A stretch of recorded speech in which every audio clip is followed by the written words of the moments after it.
Principal, Monsieur le député de Chambly. Monsieur le Président, l'émission Enquête de Radio-Canada nous a appris la semaine dernière que l'ancienne vice-première ministre libérale, Nathalie Normando, avait littéralement sous-traité ses activités de financement pour le Parti libéral à la firme de génie Roche et à l'entrepreneur en construction Lino Zampito. Roche et Zampino ont ainsi ramassé des centaines de milliers de dollars pour la caisse électorale du Parti libéral. Par la suite, quel hasard, ils ont obtenu des contrats gouvernementaux, certains malgré les avis négatifs des fonctionnaires. Monsieur le Président, cela n'a aucun bon sens. Cela est totalement inacceptable.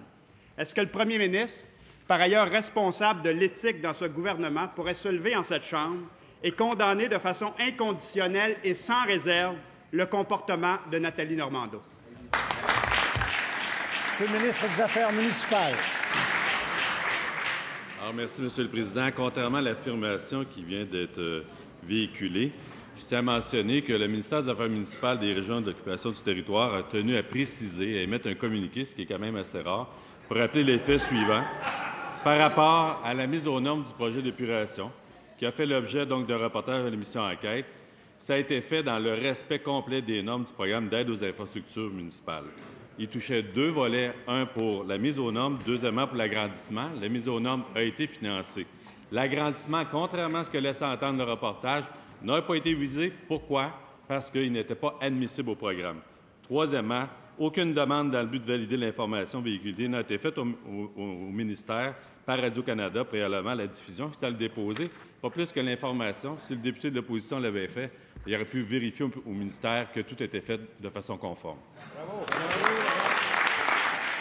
Première complémentaire, M. le député de Chambly.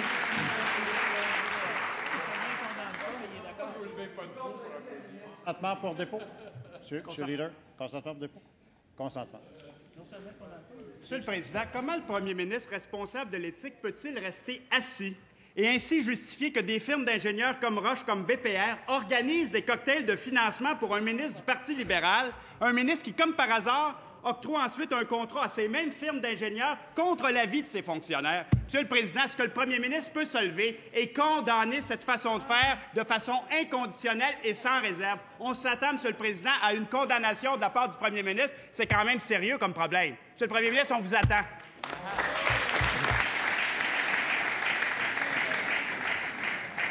Monsieur le ministre responsable des Affaires intergouvernementales. S'il vous plaît. S'il vous plaît. Monsieur le ministre. Oui, alors, Monsieur le Président, vous me voyez un peu étonné du ton utilisé par le leader adjoint de l'opposition officielle. Il adresse une question ici qui concerne nos lois, entre autres de financement des partis politiques.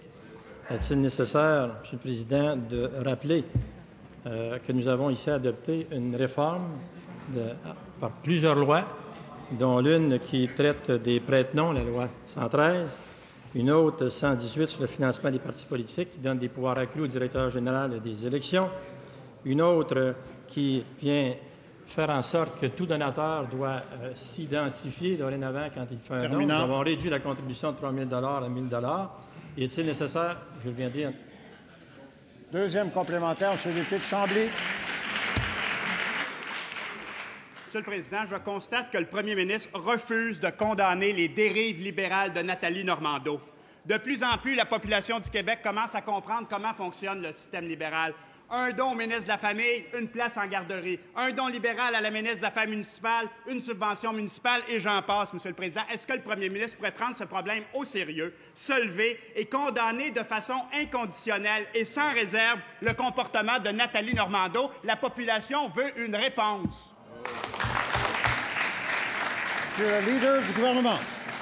Oui, Monsieur le Président. D'abord, pour ce qui est de notre ancienne collègue, Monsieur le Président, le ministre des Affaires municipales vient de déposer un communiqué. Je vous suggère de le lire et ensuite de retirer vos propos. Deuxièmement, pour ce qui est de la question concernant les firmes d'ingénierie, Monsieur le Président, il y avait un texte de Denis Lessard qui disait ceci: « Financement des partis la chef a déjà fait, la chef de l'opposition officielle a déjà fait ce qu'elle dénonce. Il n'y a pas si longtemps, la chef péquiste était plutôt accueillante quand le secteur du génie conseil lui envoyait des chèques de 3 000 $. 62 donateurs avaient contribué directement au PQ pour le financement de la campagne de Mme Marois. 44 ont donné le maximum, soit 3 000. Ça fait mal, hein? Ça fait mal.